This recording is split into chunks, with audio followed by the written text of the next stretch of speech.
Magandang araw po sa atin lahat. Ngayon ay pagpatuloy po natin ang simbahan ay isa. Ito po ang kanyang karugtong sa ating tinapik na vlog po nakaraan. So ito po at natin naway pakinggan natin.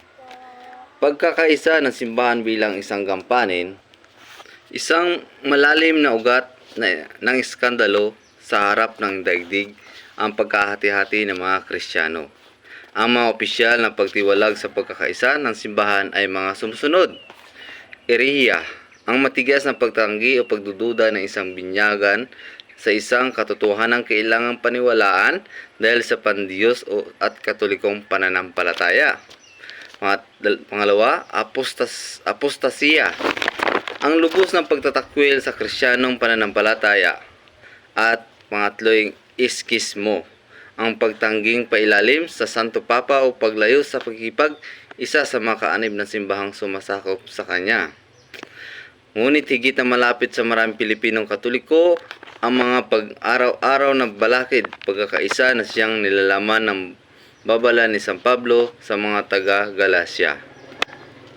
Pagkapuot, pagkagalit, paninibugho, kasakiman at pagkakabahagi, pagkampi-kampi at pagkainggit ay mababasa natin sa Galatia 5:20.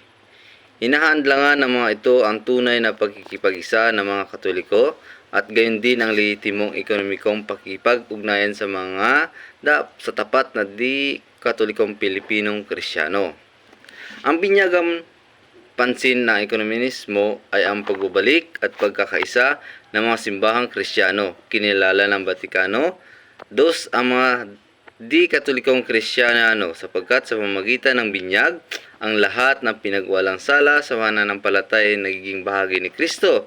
Sa makatuwid, may karapatang tawaging Kristiyano at sa mabuting dahilan ay tinatanggap bilang kapatid ng mga anak ng simbahang Katolika. Nanawagan rin ito sa aktibong pakikisangkot ng lahat ng mga mananampalataya at kaparian. Ngunit ang pagkakaisang ito ay matatamo lamang mula sa isang radikal na pagbabago ng puso bago asal ng isip. Mula sa pagpaparaya sa sarili, walang hanggang pag-ibig. Kasama sa gawain pang ekonomismo ang makatarungang at magalang na nakikipag-usap, tutulungan sa mga proyektong para sa kapakanan ng panglipunan at pati na rin sa pamamayap ng pagdarasal. Para sa mga Pilipinong Katoliko, tinutukoy ng pangailangan pareho sa pag-uusap ng pag-ekonomismo at sa mga ibang relihiyon. Gayunman, nagbibigay ito sa lahat ng mga ekonomismo sa ating mga Katoliko sa pangailangan sa masusing pastoral na pagwawari dahil sa matinding atake at agresibong pagpapahayag ng maraming di-Katolikong fundamentalisang pangkat. Binibigyan din lamang nito ang katotohanang pag-asa sa ganap ng pagkakaisang ekonomikal at higit nangingibabaw at sa mga kakayahan ng tao at dapat kasalig sa panalangin ni Kristo para sa simbahan, sa pag-ibig ng Ama para sa atin at kapayapaan ng Espiritu Santo.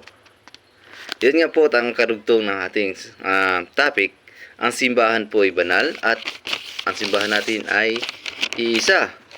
Sapagkat ang ating simbahan ay nag-uugnay lamang sa isang tao at isang Diyos. Walang iba kundi ang ating Panginoong Jesucristo.